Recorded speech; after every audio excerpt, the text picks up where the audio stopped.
ആരംഭിക്കാം സാർ. ഓം ശ്രീ സദ്ഗുരു ചരണാരവിന്ദാഭ്യാം നമഃ. ഗുരുബ്രഹ്മ ഗുരുർവിഷ്ണു ഗുരുർദേവോ മഹേശ്വരഃ. ഗുരു സാക്ഷാത് പരം ബ്രഹ്മ തസ്മൈ ശ്രീ ഗുരവേ നമഃ. സദാശിവസമാരംഭം ശങ്കരാചാര്യമധ്യമാം അസ്മദാചാര്യപര്യന്താം വന്ദേ ഗുരുപരമ്പരാം. സ്മൃതിപുരാണാനാമാലയം കരുണാലയം നമാമി ഭഗവത്പാദശങ്കരം ലോകശങ്കരം. സർവോപനിഷദോ ഗാവോ ദോഗ്ധാ ഗോപാലനന്ദനഃ പാർത്ഥോ വത്സസുധീർഭോക്താ ദുഗ്ധം ഗീതാമൃതം മഹത്. വസുദേവസുതം ദേവം കംസചാണൂരമർദ്ദനം ദേവകീ പരമാനന്ദം കൃഷ്ണം വന്ദേ ജഗദ്ഗുരും. എല്ലാ ആചാര്യമണ്ഡലിക്കും എൻ്റെ പ്രണാമം. ഈ സത്സംഗത്തിൽ പങ്കെടുക്കുന്ന എല്ലാവർക്കും എൻ്റെ നമസ്കാരം. തൈത്തിരീയ ഉപനിഷത്തിലെ ഉപനിഷത്ത് എന്ന് പറയപ്പെടുന്ന പ്രധാന ഭാഗത്തിലേക്കാണ് നാം ഇപ്പോൾ എത്തിയിട്ടുള്ളത്. ഇതുവരെയുള്ളത് അതിന് പ്രിലിമിനറിയായ, അതിന് ഉപനിഷത്ത് പഠനത്തിന് നമ്മെ തയ്യാറാക്കുന്നതായ, ബ്രഹ്മവിദ്യയിലേക്ക് നമുക്ക് പ്രവേശിക്കാൻ അർഹത നമുക്ക് നേടിത്തരുന്നതായ വിഷയങ്ങൾ സാംഹിതി ഉപനിഷത്ത് എന്ന് പറഞ്ഞു. അപ്പൊ അതിലാണ് മറ്റ് ചർച്ചകളെല്ലാം വരുന്നത്. അതായത് കർമ്മം കൊണ്ട് മോക്ഷം സാധ്യമാകുന്നതാണോ, ഉപാസന കൊണ്ട് സാധ്യമാകുന്നതാണോ, കർമ്മവും ഉപാസനകളും വേണ്ടതാണോ, രണ്ടും ഒരേ തരത്തിലാണോ, ഇൻ ഈക്വൽ മെഷേഴ്സ്, അതല്ല കർമ്മം കൂടിയും ഉപാസന കുറഞ്ഞും, അതല്ല ഉപാസന കൂടിയും കർമ്മം കുറഞ്ഞുമുള്ള രീതിയിലാണ് അത്തരത്തിലുള്ള സാധനയാണ് മോക്ഷത്തിന് കാരണമാകുന്നത് എന്നീ പല ചർച്ചകൾ. അവസാനം ജ്ഞാനാദേവതു കൈവല്യം, ജ്ഞാനം കൊണ്ട് മാത്രം സാധ്യമാകുന്നതാണ് ആത്മസ്വരൂപജ്ഞാനം അഥവാ മോക്ഷപ്രാപ്തി എന്നും പറഞ്ഞു കഴിഞ്ഞു. ഇവിടെ ഈ ബ്രാഹ്മണത്തിൽ ഇതിനെ ബ്രാഹ്മണമെന്ന് വിശേഷിപ്പിക്കുന്നു. ഈ ബ്രഹ്മവല്ലി എന്ന് പറയുന്ന രണ്ടാമത്തേത് വാസ്തവത്തിൽ ബ്രാഹ്മണത്തിന്റെ ഭാഗമായിട്ടാണ് വരുന്നത്. വിഷയ അവതരണം കൊണ്ട് അതിന് ഉപനിഷത്തുള്ള പേര് നൽകുകയാണ്. ഈ ബ്രാഹ്മണം എന്ന് പറയുമ്പോൾ അതില് പല മന്ത്രം ബ്രാഹ്മണം എന്ന് രണ്ട് തരത്തിലാണ് സാധാരണയായിട്ട് വിഭജിച്ചിട്ടുള്ളത്. അങ്ങനെ ഈ ഉപനിഷത്തിൽ ഈ ബ്രാഹ്മണത്തിന്റെ ഭാഗമായ ഈ ഉപനിഷത്തിൽ അതിൽ പറയപ്പെട്ടിട്ടുള്ള, അതിൽ പ്രതിപാദിക്കുന്നതായ ഈ ബ്രഹ്മവിദ്യ ബോധകമായ ഈ ഉപനിഷത്ത്, it forms the centrality of the text. Whereas ഈ ബ്രഹ്മവല്ലി എന്ന് അതിന് നാമകരണം ചെയ്യുന്നത് തന്നെ ആചാര്യസ്വാമികളാണ്. അതിന് ആചാര്യസ്വാമികൾ ബ്രഹ്മവല്ലി എന്നും ആനന്ദവല്ലി എന്നും ഇതിന് നാമകരണം ചെയ്യുന്നു. എങ്ങനെയാ അത് തുടങ്ങുന്നത് എന്ന് ചോദിച്ചാൽ, ഈ പറഞ്ഞതുപോലെ ബ്രഹ്മവിത് ആപ്നോതി പരം തദേശാഭ്യുക്താൻ സത്യം ജ്ഞാനം അനന്തം ബ്രഹ്മ എന്ന് തുടങ്ങുന്നു. ഇവിടെ ഒരു സാധാരണ ചോദിക്കാറുണ്ട്, എന്താണ് ഇവിടെ ഈ ഉപനിഷത്തിൽ? വാസ്തവത്തിൽ ഉപനിഷത്ത് ബ്രാഹ്മണങ്ങളുടെ ഭാഗമാണ് എങ്കിലും ഈ വാചസ്സനെ ഈ സംഹിതയിൽ, അതായത് ഇവിടെ പറയപ്പെടുന്ന ഈ സംഹിതയിൽ ബ്രാഹ്മണത്തിൽ 8 വിഭാഗങ്ങളുണ്ട് എന്ന് സൂചിപ്പിക്കുന്നു. അതിൽ ആദ്യത്തേത് ഇതിഹാസമാണ്. ഇതിഹാസം എന്ന് പറഞ്ഞാൽ നമുക്കറിയാം, അതൊരു കഥ പറച്ചിൽ പോലെയാണ് ഇതിഹാസം. അപ്പോൾ ഇതിഹാസം എന്ന് പറഞ്ഞാൽ നമ്മുടെ മനസ്സിൽ ഓർമ്മ വരുന്നത് രാമായണം, മഹാഭാരതം മുതലായവയാണ്. ഇവിടെയും അത്തരത്തിലുള്ള ഒരു ഇതിഹാസ സൂചനയുണ്ട്. എന്താ എന്ന് ചോദിച്ചാൽ, ഭൃഗുർവൈ വാരുണിഹി വരുണം പിതരം ഉപസസാര അധീഹി ഭഗവോ ബ്രഹ്മേതി എന്നുണ്ട്. ഭൃഗു, വരുണപുത്രനായ ഭൃഗു, ഭൃഗുർവൈ വാരുണിഹി വരുണം പിതരം ഉപസസാര. ഭൃഗു, വരുണപുത്രനായ ഭൃഗു തൻ്റെ പിതാവായ വരുണനെ സമീപിച്ചു. ഭൃഗുർവൈ വാരുണി. വാരുണി എന്ന് പറഞ്ഞാൽ വരുണപുത്രൻ എന്നർത്ഥം. വരുണം പിതരം ഉപസസാര. പിതാവായ വരുണനെ സമീപിച്ച് നമസ്കരിച്ച് പ്രാർത്ഥിച്ചു. എന്താ? അധീഹി ഭഗവോ ബ്രഹ്മേതി. അല്ലയോ അച്ഛാ, എനിക്ക് ബ്രഹ്മത്തെക്കുറിച്ച് പറഞ്ഞു തന്നാലും എന്ന് ആരംഭിക്കുന്നു. ഇത് അതിൻ്റെ ഇതിഹാസ ഭാഗമാണ്. പിന്നെ അവിടെ ഒരു പുരാണങ്ങളുണ്ട്. പുരാണം എന്ന് പറഞ്ഞാൽ സാധാരണ പറയുന്നത് കോസ്മോഗ്നി എന്നുള്ളതുമാണ്. അതായത് സൃഷ്ടി, പിന്നെ പ്രളയം, ഇവയെക്കുറിച്ച് പ്രതിപാദിക്കുന്നതിനെയാണ് വാസ്തവത്തിൽ പുരാണം എന്നുള്ളതിൻ്റെ നേരത്തെ ഉള്ള ഒരർത്ഥം അങ്ങനെയായിരുന്നു. നമ്മൾ സാധാരണ പറയുമല്ലോ പഴം പുരാണം എന്നൊക്കെ നമ്മുടെ സാധാരണ ഭാഷയിൽ പറയാറുണ്ട്. പ്രാചീനമായത് എന്നുള്ള അർത്ഥത്തിൽ പുരാണം. വാസ്തവത്തിൽ അതിൻ്റെ ശരിയായ അർത്ഥം സർഗവും പ്രതിസർഗവും ആണ്. സർഗം, പ്രതിസർഗം. വേണമെങ്കിൽ അതിനെ നമുക്ക് പ്രഥമ സൃഷ്ടിയും പിന്നീട് വരുന്ന സൃഷ്ടിയും എന്ന് അർത്ഥം പറയാം. The primary creation and the secondary creation എന്ന് വേണമെങ്കിൽ നമുക്ക് അർത്ഥം പറയാം. ഇവിടെ ശ്രദ്ധിക്കേണ്ടത് ഈ ആകാശം ഏതിൽ നിന്നും ഉണ്ടായി ആത്മാവിനെ പ്രതിപാദിച്ചിട്ട് ആ ആത്മവിത്ത്, ആത്മാവിനെ അറിയുന്നവൻ പരമമായ ബ്രഹ്മമായി തീരുന്നു. സോ അശ്നുതേ സർവാൻ കാമാൻ വിപശ്ചിതാസഹ എന്ന് പറഞ്ഞു. ആ ബ്രഹ്മത്തെ അറിയുന്നവൻ ബ്രഹ്മ ആനന്ദം അനുഭവിക്കുന്നു. മാത്രമല്ല അതിന് താഴെയുള്ളതായ പലതരത്തിലുള്ള ഭോഗ്യങ്ങളും ആനന്ദവും അനുഭവിക്കുന്നു എന്നാണ് പറയുന്നത്. അത് കഴിഞ്ഞാണ് ആ ആത്മാവിൽ നിന്നും, അപരിച്ഛിന്നമായ ആത്മാവിൽ നിന്നും ആകാശസംഭൂത, ആകാശം ഉണ്ടായി എന്ന് പറയുന്നത്. അപ്പൊ ആകാശം ഉണ്ടായി എന്ന് പറയുമ്പോൾ വേണമെങ്കിൽ നമുക്ക് നമ്മുടെ ഭാഷയിൽ, ആധുനിക ഭാഷയിൽ എവല്യൂഷൻ എന്ന് പറയാം, അല്ലെങ്കിൽ ക്രിയേഷൻ എന്നും പറയാം. ക്രിയേഷൻ എന്ന് പറയുമ്പോൾ there should be a very high intelligent person behind the creation. Evolution എന്ന് പറയുമ്പോഴും ഒരാൾ വേണം. പക്ഷേ ആധുനിക സംജ്ഞ അനുസരിച്ച് എവല്യൂഷൻ എന്ന് പറയുന്നതിന് ഒരു ക്രിയേറ്റർ വേണ്ട എന്നാണ്. ഇതൊക്കെ പാശ്ചാത്യ ദർശനങ്ങളിലൊക്കെ ഈ ചർച്ചകളുണ്ട്. എവല്യൂഷൻ വേഴ്സസ് ക്രിയേഷൻ എന്ന്.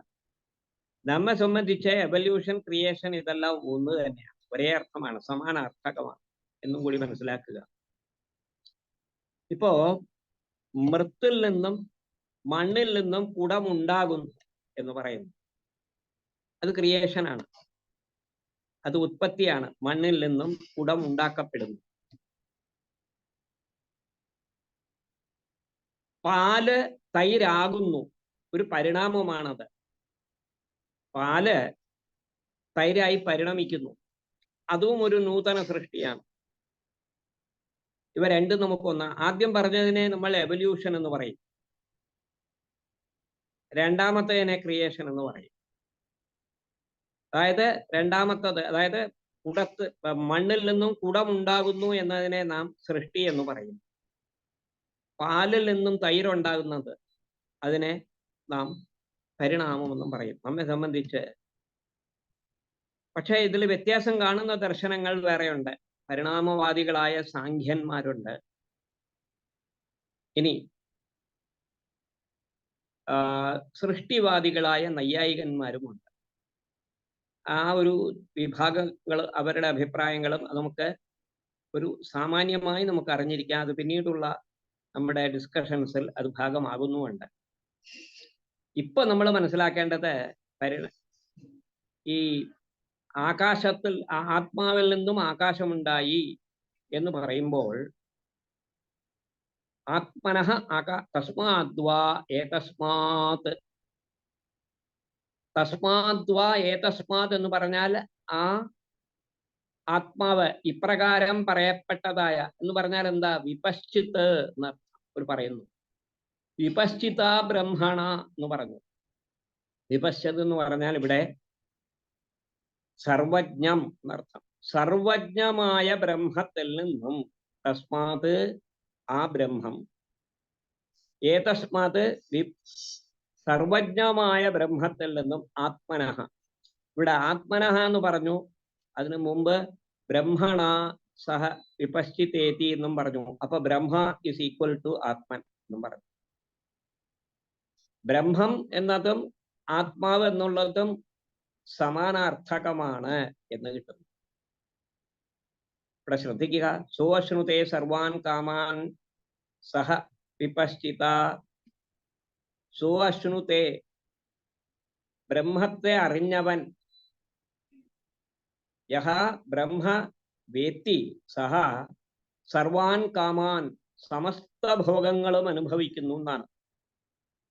പലതരത്തിലുള്ള ഇതുണ്ടല്ലോ.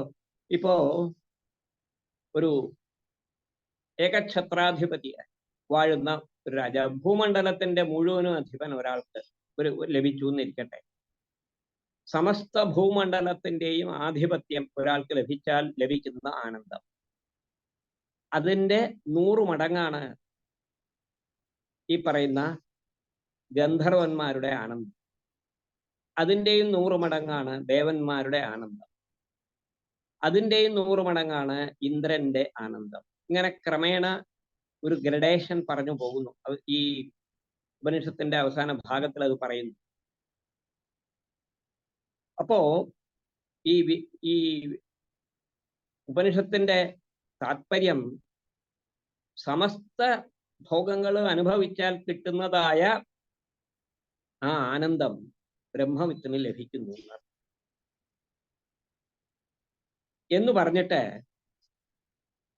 തസ്മാദ്വായേ തസ്മാത് ആത്മനഃ, അങ്ങനെയുള്ളതായ ആത്മാവിൽ നിന്നും.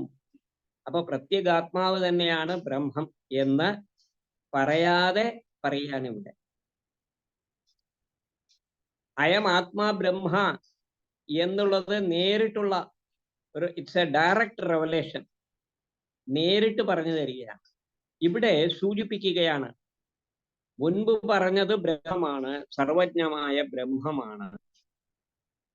കാരണം ആ ബ്രഹ്മത്തെ അറിയുന്നവൻ ആ ബ്രഹ്മത്തോടൊപ്പം തന്നെ ബ്രഹ്മമായി മാറിക്കഴിഞ്ഞ്, അല്ലെങ്കിൽ ബ്രഹ്മത്തോടൊപ്പം നിന്നുകൊണ്ട്, അതൊക്കെ റിലേറ്റീവ്ലി ആണ്, നമ്മളുടെ പറച്ചിലിന് വേണ്ടിയുള്ളതാണ്.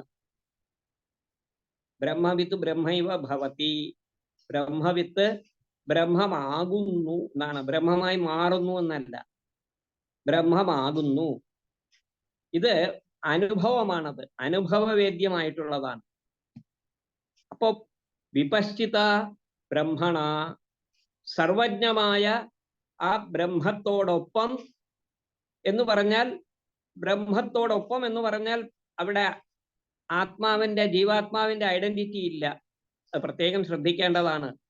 ബ്രഹ്മമായി നിന്നുകൊണ്ട് തന്നെ എന്നർത്ഥം. The feeling of identity comes when does it come? ബ്രഹ്മത്തിൽ നിന്നും ഞാൻ ഭിന്നനാണ് എന്ന് തോന്നുമ്പോഴാണ് ഈ ഫീലിംഗ് ഓഫ് ഐഡന്റിറ്റി വരുന്നത്. പക്ഷെ ഇവിടെ അങ്ങനെയല്ല, ബ്രഹ്മണ സഹ എന്ന്. ഇപ്പോ ശാസ്ത്രീയമായ ചില ഉദാഹരണങ്ങളുണ്ട്, ഇതിന് പറഞ്ഞു തരാൻ. ശ്വേതക്ഷത്രേണ രാജ പൂജ്യത്തെ എന്ന്. ശ്വേതക്ഷത്രം ധരിച്ചിരിക്കുന്നവനായ രാജാവ്, രാജാക്കന്മാർക്ക് ശ്വേതക്ഷത്രം അവരുടെ അധികാര ചിഹ്നമാണ്. വെൺകൊറ്റക്കൊട എന്നൊക്കെ പറയാറുണ്ട്. രാമേണ സഹ ലക്ഷ്മണോ ഗതഃ, രാമനോടൊപ്പം ലക്ഷ്മണനും നടന്നു എന്ന് പറയുന്നത് പോലെയല്ല ഇവിടെ, സഹയോഗാർത്ഥമല്ല ഇവിടെ ഉള്ളത്. ഇവിടെ ആ ബ്രഹ്മം, രാജാവ്, ശ്വേതക്ഷത്രം ആയ രാജാവ് പൂജിക്കപ്പെടുന്നു എന്ന് പറയുമ്പോൾ ആ ശ്വേതക്ഷത്രത്തിന് പ്രത്യേകമായ ഐഡന്റിറ്റി ഇല്ല, മനസ്സിലാക്കുക. അങ്ങനെ ബ്രഹ്മത്തിൽ നിന്നും അഭിന്നനായ ജീവാത്മാവ്,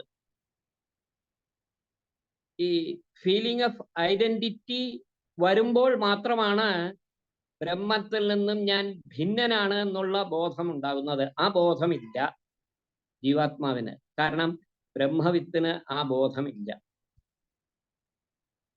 എന്നിട്ട് ഈ പ്രത്യേകാത്മാവ് ജീവൻ പരിച്ഛിന്നമായ ശരീരത്തിലുള്ള ഈ ജീവാത്മാവ് തന്നെയാണ് ബ്രഹ്മം. വാസ്തവത്തിൽ അത് മറയ്ക്കപ്പെട്ടിട്ടുള്ളതാണ്, അവിദ്യ കൊണ്ട് മറയ്ക്കപ്പെട്ടിട്ടുള്ളതാണ് എന്നത് മനസ്സിലാക്കിക്കൊണ്ട് നാം മുന്നോട്ട് പോകണം. ഇതിനു വേണ്ടിയാണ്, ഈ ആശയത്തെ ഒന്ന് ദൃഢപ്പെടുത്താൻ വേണ്ടിയാണ് മുൻപ് പറഞ്ഞ വിപശ്ചിത ബ്രഹ്മണ, വിപശ്ചിത്തായ ബ്രഹ്മവും ഇവിടെ തസ്മാദ്വാ ഏതസ്മാത് ആത്മനഃ എന്ന് പറഞ്ഞതും. അപ്പൊ ആത്മാവും ബ്രഹ്മവും ഒന്ന് തന്നെയാണ്. ഇവിടെ ദ പെർഫെക്റ്റ് ഐഡന്റിഫിക്കേഷൻ ഇവിടെ നടക്കുകയാണ്. ഇവ രണ്ടും ഒന്നാണ്, ഇവ ഭിന്നമല്ല, അവ അഭിന്നമാണ്. തസ്മാദ്വാ ഏതസ്മാത് ആത്മനഃ ആകാശസംഭൂതഃ എന്ന് പറഞ്ഞത്. അങ്ങനെ ആകാശത്തിൽ നിന്നും, ആത്മാവിൽ നിന്നും ആകാശമുണ്ടായി. എങ്ങനെയുള്ളതാണ് ഈ ബ്രഹ്മം എന്ന് പറഞ്ഞാൽ നേരത്തെ പറഞ്ഞു, സത്യം ജ്ഞാനം അനന്തം ബ്രഹ്മ എന്ന് പറഞ്ഞു കഴിഞ്ഞു. ആ ഭാഗങ്ങൾ നാം ഒന്നുകൂടി ശ്രദ്ധയോടുകൂടി നോക്കേണ്ടതാണ്. സത്യം ജ്ഞാനം അനന്തം ബ്രഹ്മ യോ വേദനിഹിതം ഗുഹായാം പരമേപ്യോമൻ. ഗുഹ എന്ന് പറയുന്ന ഹൃദയാന്തർഭാഗത്തിലുള്ളതായ ആ ഗുഹ, അതും പരമേ വ്യോമന്, നാം ഈ കാണുന്ന ഈ വ്യോമം, പരമമായ ആകാശം, ഇവയെല്ലാം ഒന്ന് തന്നെയാണ് എന്നുള്ള ആ ഒരു റിയലൈസേഷൻ എന്ന് പറയുന്നതിനെ അനുഭൂതി എന്ന് പറയും. ആ അനുഭൂതി ഇപ്പോ നമുക്ക് ഉണ്ടായിക്കഴിഞ്ഞാൽ പിന്നെ അതിനെ ആർക്കും അതിന് വിരോധം പറയുവാൻ കഴിയുന്നതല്ല. എൻ്റെ അനുഭവം ഇതാണ്, ഞാൻ ഇങ്ങനെയാണ് അനുഭവിക്കുന്നത് എന്ന് പറഞ്ഞു കഴിഞ്ഞാൽ പിന്നെ അതിനെ ഇൻവാലിഡേറ്റ് ചെയ്യാൻ ആർക്കും സാധിക്കുന്നതല്ല. കാരണം ഇറ്റ് ഈസ് ഇന്റൻസ്ലി പേഴ്സണൽ, എൻ്റെ ഈ അനുഭൂതി. അങ്ങനെ ആ അനുഭവത്തിലൂടെ കിട്ടുന്ന ആ അനുഭവമാണ് ഇവിടെ ബ്രഹ്മ അനുഭവം. It is intensely personal.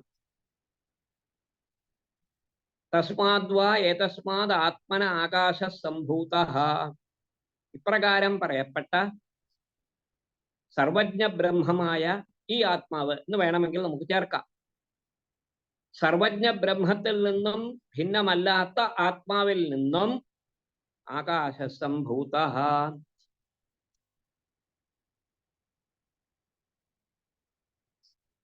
ആകാശം ആത്മാവിൽ നിന്നും ഉണ്ടായി. എങ്ങനെയുള്ള ആത്മാവെന്ന് ചോദിച്ചാൽ സത്യം ജ്ഞാനം അനന്തം ബ്രഹ്മ എന്ന് പറഞ്ഞു കഴിഞ്ഞു. നാം മനസ്സിലാക്കേണ്ടത് പഞ്ചകോശ, നമുക്ക് ഏറ്റവും പരിചിതമായ നമ്മുടെ ഈ ശരീരം, അതിനെയാണ് അന്നമയ കോശം എന്ന് പറഞ്ഞത്. ഈ അന്നമയ കോശത്തിൽ ഉള്ളിലായി 4 കോശങ്ങളുണ്ട്. പിന്നെ അതിലും ആന്തരികമായിട്ടാണ് ഈ പറഞ്ഞ യോവേദനിഹിതം ഗുഹായാം, നാം ഈ കാണുന്ന മഹത്തായ ഈ ആകാശം, ആ ആകാശത്തിൽ നിന്നും ഭിന്നമല്ലാത്തതായ ഹൃദയാകാശം. ശ്രദ്ധിക്കുക, നമ്മുടെ ഉള്ളിൽ ഒരു ആകാശമുണ്ട്, ഹൃദയം. ആ ഹൃദയത്തിന്റെ അന്തർഭാഗം അതൊരു ആകാശമാണ്. Space, there is space. ഇവിടെ ഹൃദയം എന്ന് പറയുമ്പോൾ it is not the physical heart, അതും നാം മനസ്സിലാക്കേണ്ടതാണ്. It does not apply to the physical heart. വാസ്തവത്തിൽ ഇവിടെ ഹൃദയം എന്ന് പറഞ്ഞത് മനസ്സിനെയാണ്. മനസ്സാകുന്ന ഗുഹ, മനസ്സ് വളരെ സൂക്ഷ്മമായതുകൊണ്ടാണ് അതിനെ ഗുഹ എന്നും പറഞ്ഞത്. അപ്പോ മനസ്സൈവ അനുദ്രഷ്ടവ്യം എന്ന് പിന്നീട് പറയുന്നുണ്ട്, ഇവിടെ തന്നെ ഭാഷ്യത്തിൽ സൂചിപ്പിക്കുന്നുണ്ട്. മനസ്സുകൊണ്ട് അതിനെ മനസ്സിലാക്കേണ്ടതാണ്, അനുദ്രഷ്ടവ്യം എന്നും പറയുന്നു. മാത്രമല്ല ഈ മനസ്സ് എന്ന് പറയുന്നത് അത്യന്തം സൂക്ഷ്മമായ ഒരു വസ്തുവാണെന്നും ഉപനിഷത്ത് പ്രതിപാദിക്കുകയും ചെയ്യുന്നു. ആ മനസ്സ് കാരണമായിട്ടാണ് നമുക്ക് ഈ സെപ്പറേറ്റ് ഐഡന്റിറ്റി വരുന്നത്. ഞാൻ ജീവനാണ്, ഞാൻ ബ്രഹ്മത്തിൽ നിന്നും ഭിന്നനാണ്, അല്ലെങ്കിൽ ഞാൻ അന്നമയ കോശനാണ്, അല്ലെങ്കിൽ പ്രാണമയ കോശമാണ്, അല്ലെങ്കിൽ മനോമയ കോശമാണ് എന്നൊക്കെയുള്ള ഈ വ്യത്യസ്ത രൂപത്തിലുള്ളതായ ഈ ചിന്തകൾ കടന്നു വരുന്നത് ഈ മനസ്സ് കാരണമായിട്ടാണ്. അതുകൊണ്ടാണ് അമനീഭാവം വേണം എന്ന് പറഞ്ഞത്, മനസ്സില്ലാതാകണം എന്ന് പറയുന്നത്. എന്താ പറയാ, ഈ മനസ്സെന്ന് പറയുന്നതിനെ നാം നള്ളിഫൈ ചെയ്യണം, ഇല്ലാതാക്കണം. അപ്പൊ മനസ്സാണ് ഇവിടെ ഈ പറയുന്ന, ഇപ്പോ ഈ ഉപനിഷത്ത് പറഞ്ഞു തരുന്നത് അതിനെ രഹസ്യമെന്നാണ് പറയുന്നത്. വാസ്തവത്തിൽ രഹസ്യമാണ് ഉപനിഷത്തിന്റെ മറ്റൊരർത്ഥം തന്നെ, രഹസ്യം എന്നാണ്. വെരി ഒരു സീക്രട്ട്. രഹസ്യം എന്ന് പറഞ്ഞാൽ സീക്രട്ട് ആണ്. ഇവിടെ സീക്രട്ട് എന്ന് പറയുന്ന വാസ്തവത്തിൽ സേക്രഡ് ആണ് ഈ ഉപനിഷത്ത് തത്വം. ഇത് മനസ്സിലാക്കി തരാനാണ് പല രീതികളിലും പല ഉപനിഷത്തുകളും പല തരത്തിലുള്ള നമ്മുടെ ചിന്താ ധാരകളെ പ്രവർത്തിപ്പിക്കുന്നത്. നമ്മുടെ തോട്ട് പ്രോസസ്സ് പല രീതിയിലാണ്. ഇവിടെ ഈ നാം ഇപ്പോൾ ജീവിക്കുന്ന ഈ ബാഹ്യമായ ഈ പ്രപഞ്ചം, നാം നമ്മെ നിലനിർത്തുന്നു എന്ന് പറയുന്ന പല വസ്തുതകളും, ഞാൻ ആരാണ് എന്ന് ചോദിച്ചാൽ, എന്നെ നിലനിർത്തുന്നത് എന്താണെന്ന് ചോദിച്ചാൽ അന്നം. അന്നം അതായത് നമ്മുടെ ഭക്ഷണം, അത് തന്നെയാണ്, അന്നം തന്നെയാണ്. അന്നമയത്തിന്റെ വികാരമാണ് ഈ പറയുന്ന ഫിസിക്കൽ ബോഡി, നമ്മുടെ ഈ ഭൗതിക ശരീരം. ഇത്തരത്തിലുള്ള ചില രഹസ്യങ്ങളൊക്കെ പറഞ്ഞു തരാനായി. ഇതെന്ത് രഹസ്യമാണെന്ന് ചോദിച്ചാൽ ഇത് പറയാൻ എളുപ്പമാണ്, പക്ഷേ ഇത് ഉണരണം. It should be realised. അതുകൊണ്ടാണ് അതിനെ രഹസ്യം എന്ന് പറഞ്ഞത്. തസ്മാത് വാ ഏതസ്മാത് ആത്മന ആകാശസംഭൂതഃ.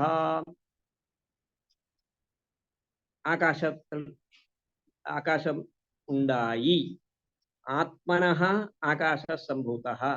ആത്മാവിൽ നിന്നും ആകാശമുണ്ടായി എന്ന്. ഏതുപോലെ എന്ന് ചോദിച്ചാൽ ഉദാഹരണം പറയാം. മണ്ണിൽ നിന്നും കുടമുണ്ടായി. മണ്ണ് പ്രത്യേകതരം പശുമയുള്ള മണ്ണ്.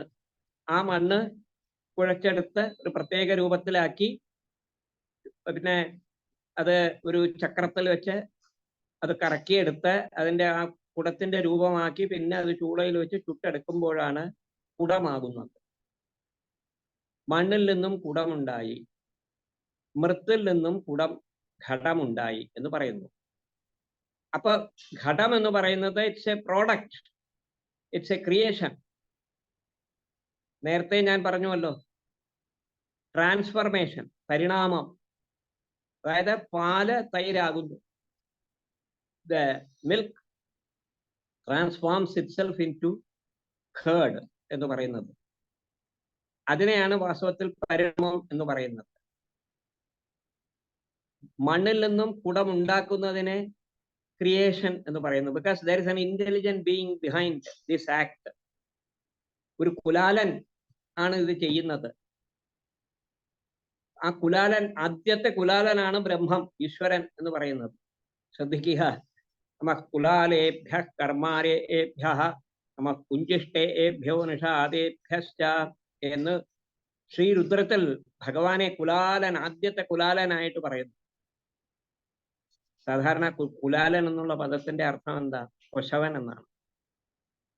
സാധാരണ നമ്മുടെ ഭാഷയിൽ കുശവൻ എന്നാണ് നാം അതിനെ പറയുന്നത്. കുലാലന്മാർ, കുംഭകാരന്മാർ എന്നൊക്കെ പറയാറുണ്ട്. ആദ്യത്തെ കുലാലനാണ് സാക്ഷാത് ഈശ്വരൻ. ആ ഈശ്വരൻ ഒരു പ്രത്യേക രീതിയിൽ പറയപ്പെടുന്നത് എന്താ പറയാ, ശ്രീ പരമേശ്വരൻ എന്നോ മഹാവിഷ്ണു എന്നോ ഏത് രീതിയിൽ എങ്ങനെ വേണമെങ്കിലും പറയാം. അപ്പോ ഈ ഉത്പത്തി അഥവാ സൃഷ്ടി, അതിനെ ഇവിടെ സൂചിപ്പിക്കുകയാണ്. നേരത്തെ പറഞ്ഞ ബ്രാഹ്മണങ്ങളിൽ ഈ സൃഷ്ടിയെക്കുറിച്ച് പറയുന്നുണ്ട്. സർഗശ്ച പ്രതിസർഗശ്ച, അവയ്ക്ക് പ്രാധാന്യം നൽകിക്കൊണ്ട് പറയുന്നതാണ്. യതോ വായുമാനി ഭൂതാനി ജായന്തേ. എവിടെയാ ഉപനിഷത്തിൽ പറഞ്ഞതെന്ന് ചോദിച്ചാൽ ഇവിടെ ഉണ്ട്. യതോ വായുമാനി ഭൂതാനി ജായന്തേ യേന ജാതാനി ജീവന്തി യത് പ്രയന്തി അഭിസംവിശന്തി തദ് വിജിജ്ഞാസസ്വ എന്ന് പിന്നീട് പറയുന്നുണ്ട്. അപ്പോ ഈ പുരാണ വാക്യങ്ങളും ഈ ബ്രാഹ്മണത്തിൽ അന്തർഗതമാണ്. അതേപോലെ ഉപാസനയെ കുറിച്ച് പറയുന്നുണ്ട്. മൂന്നാമത്തെ പോയിന്റ്, ഈ ബ്രാഹ്മണത്തിൽ ഉപാസനകളെ അനേക ഉപാസനകളെ കുറിച്ച് പറയുന്നുണ്ട്. തന്മന ഇത്യുപാസീത, തന്മഹ ഇത്യുപാസ, അനേക ഉപാസനകളെ കുറിച്ച് പറയുന്നുണ്ട്. വ്യാഹൃതി ഉപാസന, ഓങ്കാര ഉപാസന മുതലായവ, വ്യാഹൃതി ഉപാസന മുതലായവ. പിന്നെയുള്ളത് ഉപനിഷത്താണ്. ഈ ഉപനിഷത്താണ് വാസ്തവത്തിൽ ഈ പറയുന്ന രഹസ്യ വിദ്യ എന്ന് പറഞ്ഞത്. ഇവിടെ പറയുന്നുണ്ട് ഏവം വേദ ഇത്യുപനിഷത്ത് എന്ന് പറയും. ഇങ്ങനെ മനസ്സിലാക്കിക്കൊള്ളുക. ആരാണോ മനസ്സിലാക്കുന്നവൻ അവൻ ബ്രഹ്മമാണ് എന്ന് പറഞ്ഞ ശേഷം ഏവം വേദ ഇത്യുപനിഷത്ത്, ഇതാണ് ഉപനിഷത്ത്, ഇതാണ് അതിന്റെ രഹസ്യം എന്ന് പറയുന്നുണ്ട്. ഇനി അതിൽ ശ്ലോകങ്ങളുണ്ട്. ചില ശ്ലോകങ്ങൾ ഇതിൽ പറയുന്നുണ്ട്. തദപ്യേഷ ശ്ലോകോ ഭവതി യതോ വാചോ നിവർത്തന്തേ അപ്രാപ്യ മനസാ സഹ എന്ന് ചില ശ്ലോകങ്ങളൊക്കെ ഉദ്ധരിക്കുന്നുണ്ട്. പിന്നെയുള്ളത് സൂത്രമാണ്. ബ്രഹ്മവിദ് ബ്രഹ്മൈവ ഭവതി എന്ന്, അല്ലെങ്കിൽ ഈ പറഞ്ഞ ബ്രഹ്മവിദാപ്നോതി പരം, ഇതെല്ലാം സൂത്രസ്ഥാനീയമാണ്. പിന്നെ അനുവ്യാഖ്യാനങ്ങൾ എന്നും പറയുന്നുണ്ട്. അനുവ്യാഖ്യാനം എന്ന് പറയുന്നത് അതിന്റെ വിശദീകരണങ്ങളാണ്. പിന്നെ വ്യാഖ്യാനങ്ങൾ എക്സോസ്റ്റീവ് ആയിട്ടുള്ളത്, അതിനെയാണ് വ്യാഖ്യാനം എന്ന് പറയുന്നത്. ചെറിയ നോട്ട്സിനെയൊക്കെ അനുവ്യാഖ്യാനം എന്നും പറയും. ഇവയെല്ലാം കൂടി ഉൾപ്പെടുന്നതാണ് ഈ പറയുന്ന ബ്രാഹ്മണങ്ങൾ. ആ ബ്രാഹ്മണത്തിന്റെ ഭാഗമാണ് ഈ ഉപനിഷത്ത് എന്നും കൂടി മനസ്സിലാക്കുക. എന്നിട്ട് നമുക്ക് വിഷയത്തിലേക്ക് വരാം.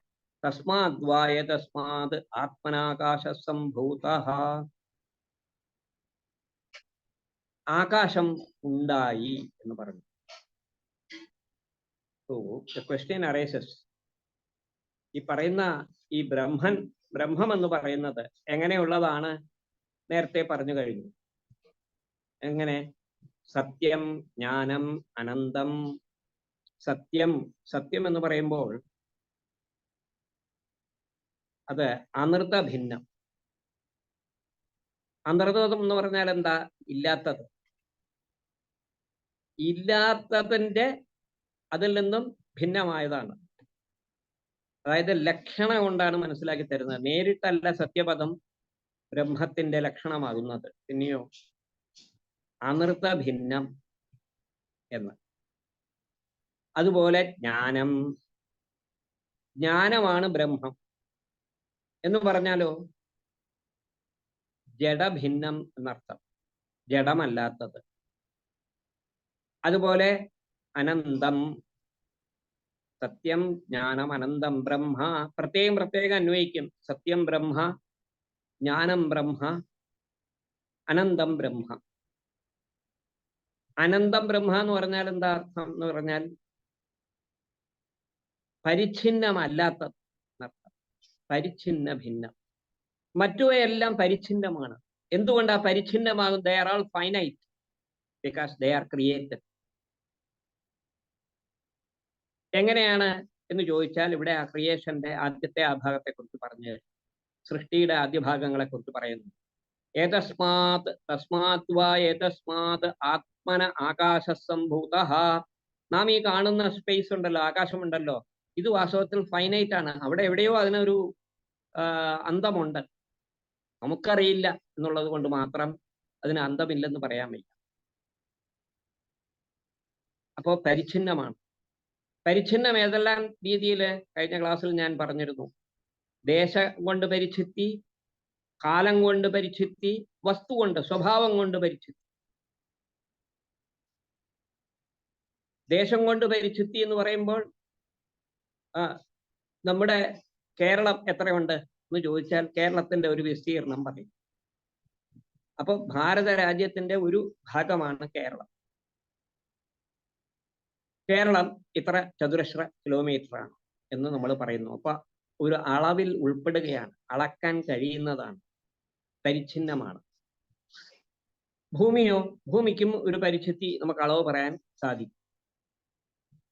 പക്ഷെ ബ്രഹ്മം അപരിച്ഛിന്നമാണ്. അതാണ് ദേശം കൊണ്ടുള്ള പരിച്ഛിത്തി. പിന്നെ കാലം കൊണ്ട് പരിച്ഛിന്നം. കാലം കൊണ്ട് പരിച്ഛിന്നമാണ് എല്ലാ വസ്തുക്കളും. നമ്മുടെ വീട്ടില് നമ്മളൊരു 50-60 കൊല്ലം മുമ്പ് നമ്മുടെ മുത്തശ്ശന്റെ കാലത്ത് ഒരു തെങ്ങ് വെച്ചു. കുറെ കാലം ആ തെങ്ങ് നമുക്ക് നല്ല കായ്കളൊക്കെ തന്നുകൊണ്ടിരുന്നു.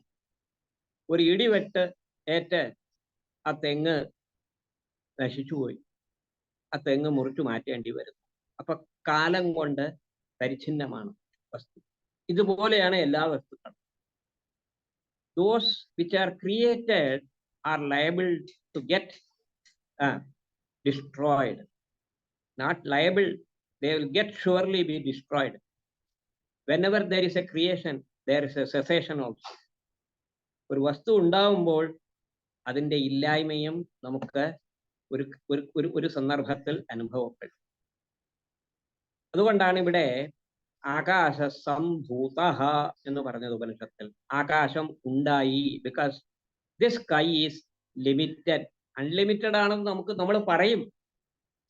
ബട്ട് ഈ കാണുന്ന ഈ ബാഹ്യമായ ഈ ആകാശം എന്ന് പറയുന്നത് ഇറ്റ് ഈസ് ലിമിറ്റഡ്. എതിനെ കാണുമ്പോഴാണ്? ആത്മാവിനെ കാണുമ്പോൾ. ആത്മാവ് അപരിച്ഛിന്നം.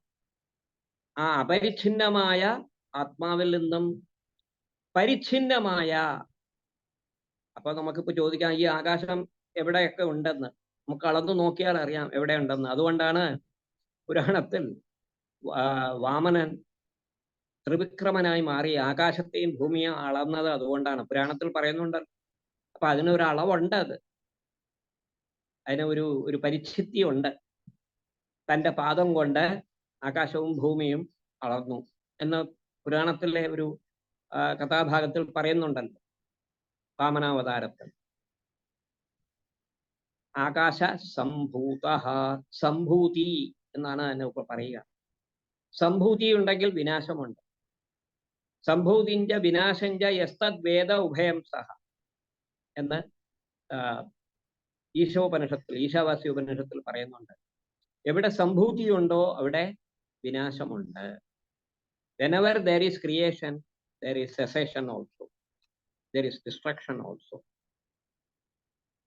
Akasha sambhutaha. So, നേരത്തെ പറഞ്ഞ ഈ ബ്രഹ്മം എന്ന് പറയുന്നത് it is infinite in respect of time, in respect of place, and also in respect of things respectively. അത് തന്നെ വസ്തു കൊണ്ട് തന്നെ, അവയുടെ സ്വഭാവം കൊണ്ട് തന്നെ പരിച്ഛിന്നമാകുന്നതാണ്. ആകാശം അതിന് ഉദാഹരണമാണ്.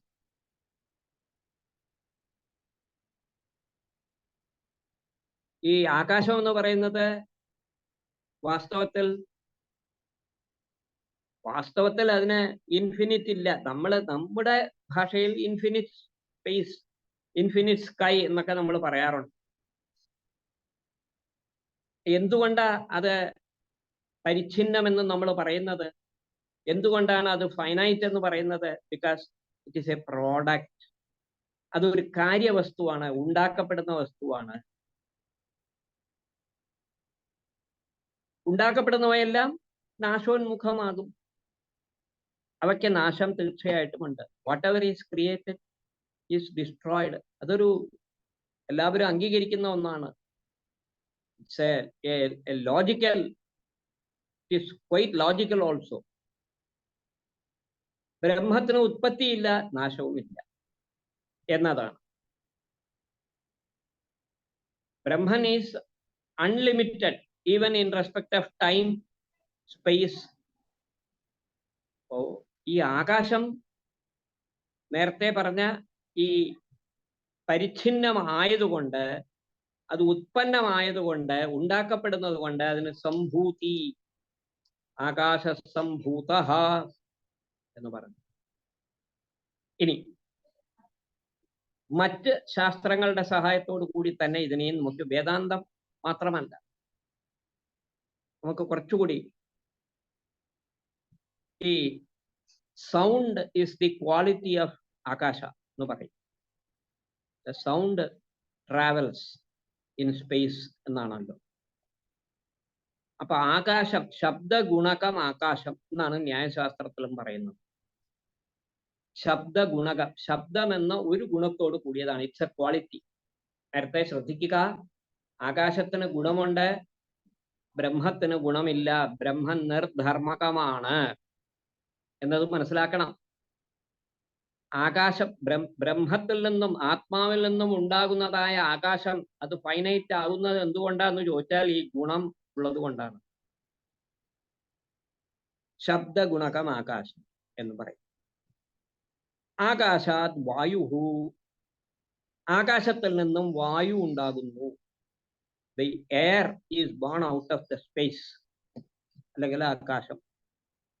ഈതർ എന്ത് പല ഇംഗ്ലീഷിലൊക്കെ പല പേരുകൾ പറയുന്നുണ്ട്. ഈ വായുവിന് എന്തുകൊണ്ടാണ് ആകാശത്തെക്കാളും വായു, ആകാശം സൂക്ഷ്മമാണ്, ആകാശത്തെക്കാൾ വായു ആകാശത്തെ അപേക്ഷിച്ച് സ്ഥൂലമാണ്. It is gross. എങ്ങനെ? ആകാശത്തിന് ഒരു ഗുണമാണെങ്കിൽ, ശബ്ദം എന്ന ഗുണം മാത്രമാണെങ്കിൽ, വായുവിന് രണ്ട് ഗുണങ്ങളുണ്ട്. ശബ്ദവും സ്പർശവും ഉണ്ട്. The feeling of the touch ഉണ്ടല്ലോ. കാറ്റ് മേത്ത്, നമ്മുടെ നല്ല ഇളം കാറ്റ് നമ്മുടെ ശരീരത്തെ സ്പർശിക്കുമ്പോൾ, അല്ലെങ്കിൽ കൊടുങ്കാറ്റ് സ്പർശിക്കുമ്പോൾ, സ്പർശം കൊണ്ട് മനസ്സിലാക്കപ്പെടുന്നവനാണ് വായു.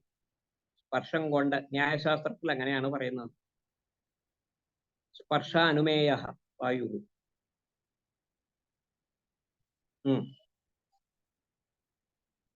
ഇനി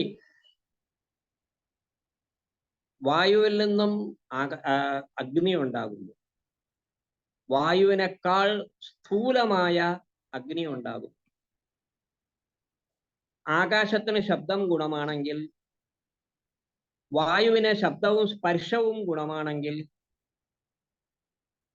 ആ വായുവിൽ നിന്നും ഉണ്ടായ അഗ്നിക്ക്, തേജസ്സിന് 3 ഗുണങ്ങളുണ്ട്.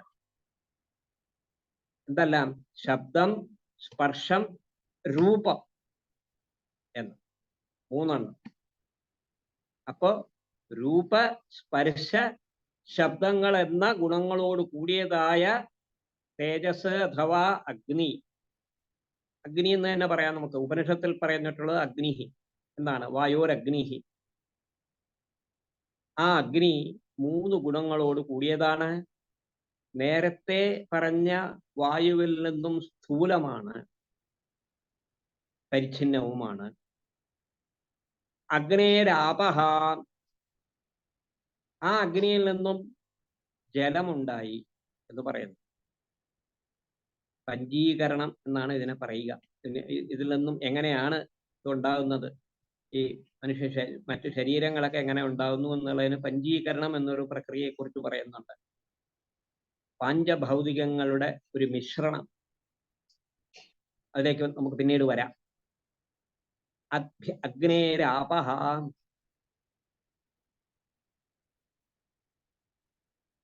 അഗ്നിക്ക്,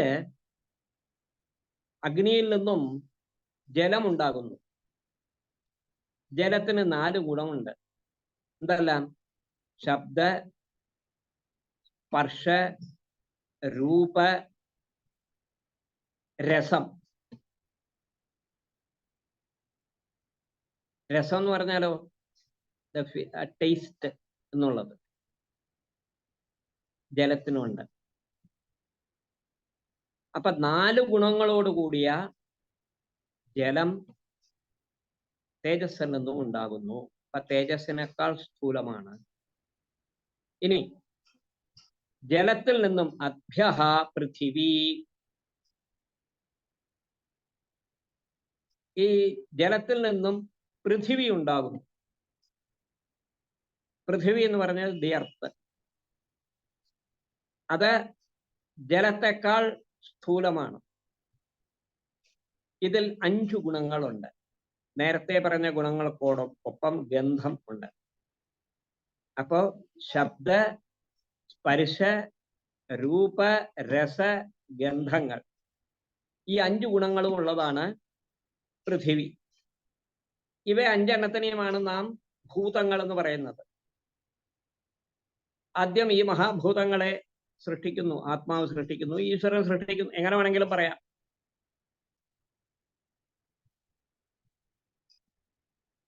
സൃഷ്ടി എന്ന് പറയുമ്പോൾ നേരത്തെ സൂചിപ്പിച്ച പോലെ there is a very, എന്താ പറയാ, highly intelligent creator behind this എന്ന് വേണം. ആ സൃഷ്ടികർത്താവാണ് സാക്ഷാൽ ഈ പറയുന്ന ബ്രഹ്മം അഥവാ ഈശ്വരൻ. സൃഷ്ടിക്കുമ്പോൾ ഈശ്വരൻ എന്നുള്ള ആ പേര് സ്വപ്ന കിട്ടുന്നു. ഇനി ഈ പൃഥിവി, ജലം, തേജസ്, വായു, ആകാശം, ഈ ക്രമത്തിൽ പറഞ്ഞാൽ അവ ഉത്തരോത്തരം അവ സൂക്ഷ്മങ്ങളാണ്. പൃഥിവിയേക്കാൾ സൂക്ഷ്മമാണ് ജലം, ജലത്തെക്കാൾ സൂക്ഷ്മമാണ് തേജസ്, തേജസ്സിനേക്കാൾ സൂക്ഷ്മമാണ് വായു, വായുവിനേക്കാൾ സൂക്ഷ്മമാണ് ആകാശം. ഇങ്ങനെ ക്രമേണ സ്ഥൂലവും സൂക്ഷ്മവുമായിട്ട് നമുക്ക് ഇവയെ മനസ്സിലാക്കാം. ഇനി പൃഥിവ്യാ ഓഷധയഃ, പൃഥിവിയിൽ നിന്നും ഓഷധികൾ ഉണ്ടാകുന്നു. അതായത് നമ്മുടെ ചെടി കൊടികളെല്ലാം തന്നെ, എല്ലാം ധാന്യങ്ങൾ, ഇവയെല്ലാം ഈ ഓഷധിയിൽ നിന്നും, ഓഷധീഭ്യോ അന്നം, ഓഷധിയിൽ നിന്നും അന്നമുണ്ടാകുന്നു, നമ്മുടെ ഭക്ഷണം. അന്നാത് പുരുഷഃ, അന്നത്തിൽ നിന്നും പുരുഷൻ ജനിക്കുന്നു. അതായത് ഈ പരിച്ഛിന്നമായ ശരീരത്തോട് കൂടിയതാക ഈ ജീവാത്മാവ് എന്ന് തോന്നുന്നത് എവിടെ നിന്ന് ജനിച്ചു? തത് സൃഷ്ട്വാ തദേവാനുപ്രാവിശത്, അതിനെ സൃഷ്ടിച്ച് അതിൽ തന്നെ പ്രവേശിച്ചു എന്ന് ഇവിടെ തന്നെ ഉപനിഷത്തിൽ തന്നെ പറയുന്നുണ്ട്. ചൈതന്യമായ ആ വസ്തു, സർവഗതമായ ആ വസ്തു ഇങ്ങനെ കുറെ സൃഷ്ടി നടത്തി തന്നെ അതിൽ പ്രവേശിപ്പിച്ചു എന്നാണ്. അനുപ്രവേശ ശ്രുതി എന്ന് ഇതിനെക്കുറിച്ച് പറയാറുണ്ട്. എങ്ങനെയാണ് ഇത് പ്രവേശിച്ചത് എന്ന് വളരെ രസകരമായ ചർച്ചകളൊക്കെ ഇവിടെ വരുന്നുണ്ട്. ഈ പ്രവേശം എങ്ങനെയാണ്? നമ്മൾ ഒരു ഗുഹയ്ക്കകത്ത് പ്രവേശിക്കുന്നത് പോലെയാണ്? എന്താണ്? അല്ലെങ്കിൽ നമ്മുടെ നിഴല് നമ്മിൽ പ്രവേശിക്കുന്നത് പോലെയാണ്? കുറെ കഴിയുമ്പോൾ നിഴലില്ലാതാകും. ഇങ്ങനെയൊക്കെ പലതരത്തിലുള്ള രസകരമായ ചർച്ചകളും ഉണ്ട്. അത് ആ അനുപ്രവേശ ശ്രുതി ആ ഭാഗത്ത് നമുക്ക് ഒന്ന് ശ്രദ്ധിക്കാം. ഇവിടെ ഇപ്പോൾ വരുന്നത് ഈ പറഞ്ഞ ഈ അന്നമയമായ പുരുഷൻ. സവായേഷ പുരുഷോ അന്നരസമയഃ, നമ്മുടെ ഈ ഫിസിക്കൽ ബോഡി, ഈ കാണുന്ന നമ്മുടെ ഈ ശരീരം, ഇത് അന്നരസമയഃ, അന്നരസത്തിൽ നിന്നും ഉണ്ടായതാണ് ഈ പുരുഷൻ. സവാ ഏഷ പുരുഷഃ, അന്നാത് പുരുഷഃ എന്ന് പറഞ്ഞല്ലോ, ആ പുരുഷൻ. അപ്പോഴാണ് ഈ ജീവാത്മാവ് എന്നുള്ള ഒരു ഒരു ഒരു നാമകരണം ഇവിടെ വരുന്നത്. നമ്മുടെ ശരീരത്തിന്റെ ഉള്ളിൽ നമ്മെ ചലിപ്പിക്കുന്ന ആ തത്വം വാസ്തവത്തിൽ അഭിന്നമാണെങ്കിലും ഭിന്നമാണെന്ന് ധരിച്ചുകൊണ്ട് നാം അതിന് ജീവാത്മാവ് എന്നൊരു പേര് നൽകുന്നു.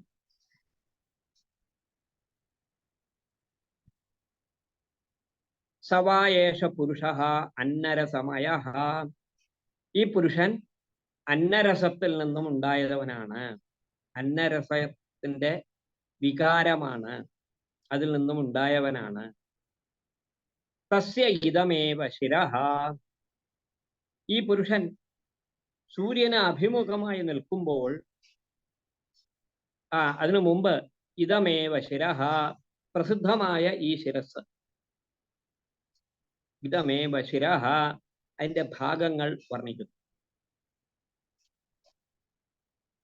അയം ദക്ഷിണ പക്ഷ, സൂര്യന് അഭിമുഖമായി നിൽക്കുമ്പോൾ ദക്ഷിണ പക്ഷ, വലത്തെ വശം, അതാണ് ദക്ഷിണപക്ഷം, വലത്തെ ചിറക് എന്ന് പറയാം. പക്ഷം എന്ന് പറഞ്ഞാൽ ചിറക് എന്നൊരർത്ഥം കൂടി ഉണ്ടല്ലോ. അയം ഉത്തര പക്ഷ, സൂര്യന് അഭിമുഖമായി നിൽക്കുമ്പോൾ ഇടത്തെ ഭാഗം, അതിനെ ഉത്തര പക്ഷം എന്ന് പറയും.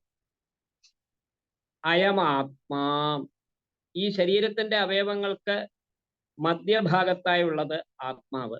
അതാണ് നമ്മൾ ഇങ്ങനെ തൊട്ട് പറയുന്നത്, ആത്മാവ്.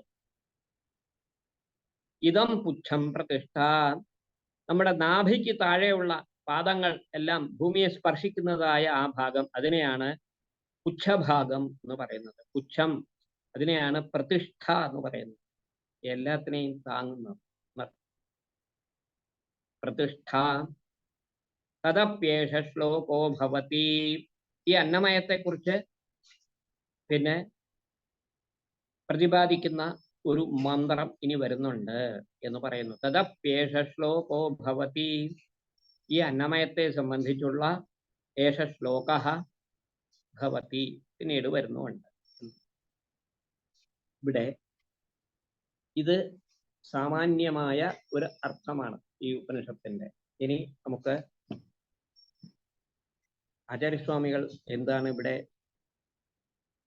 എടുത്തു പറയുന്നത്, അതിലേക്ക് നമുക്ക് നമ്മുടെ ശ്രദ്ധ ചെലുത്തേണ്ടതുണ്ട്.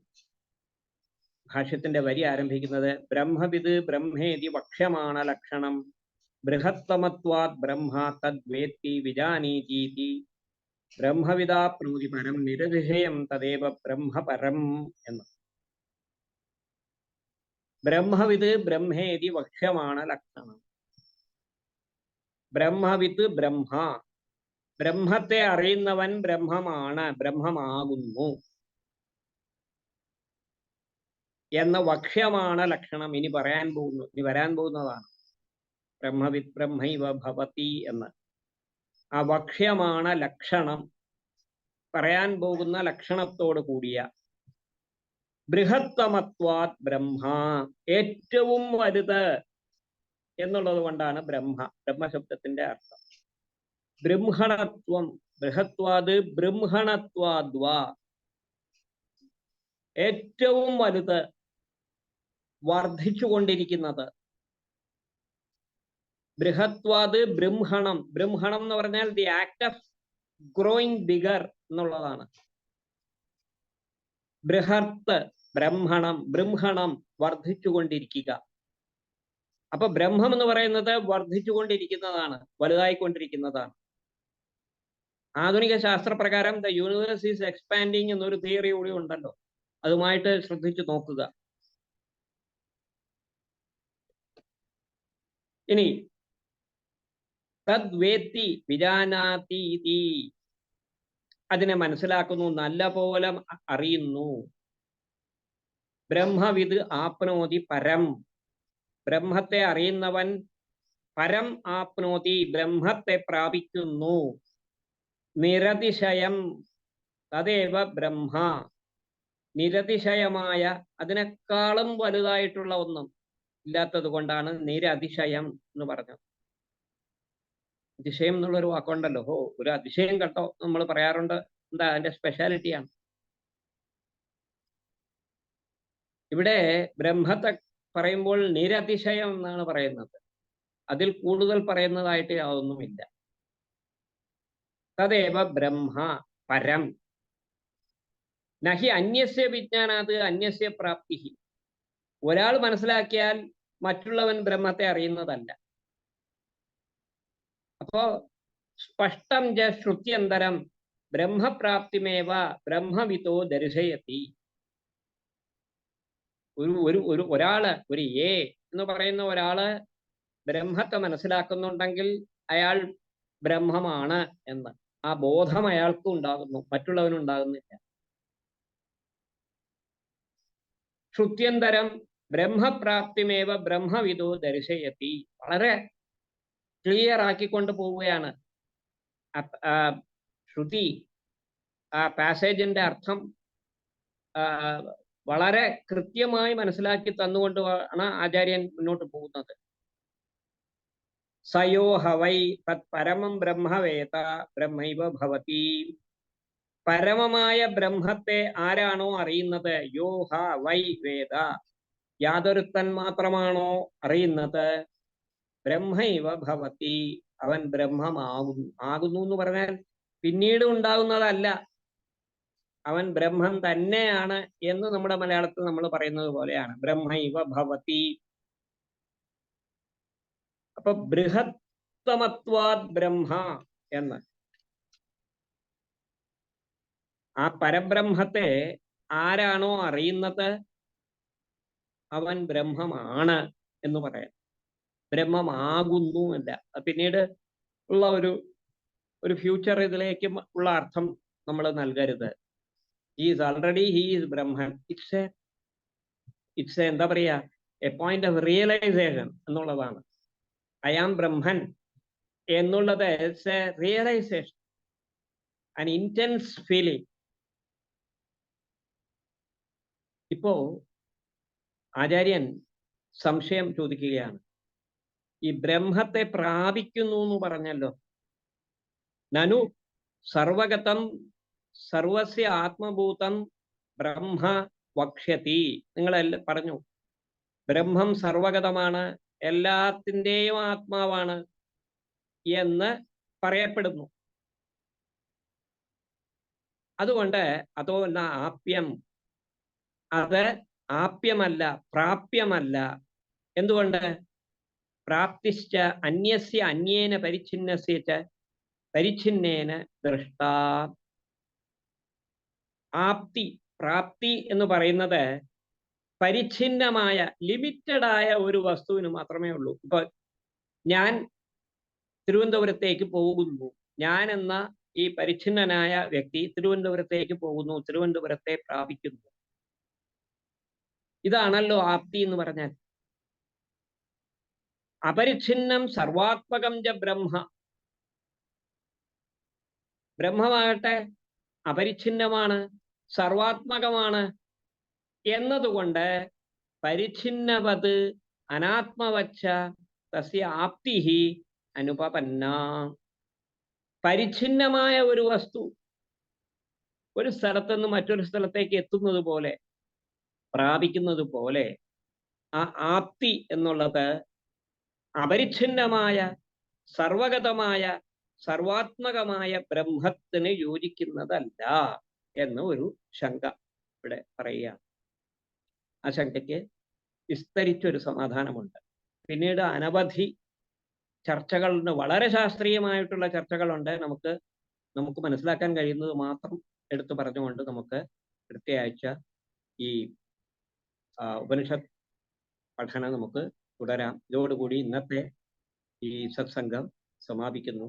സർവേ ജനാ സുഖിനോ ഭവന്തു.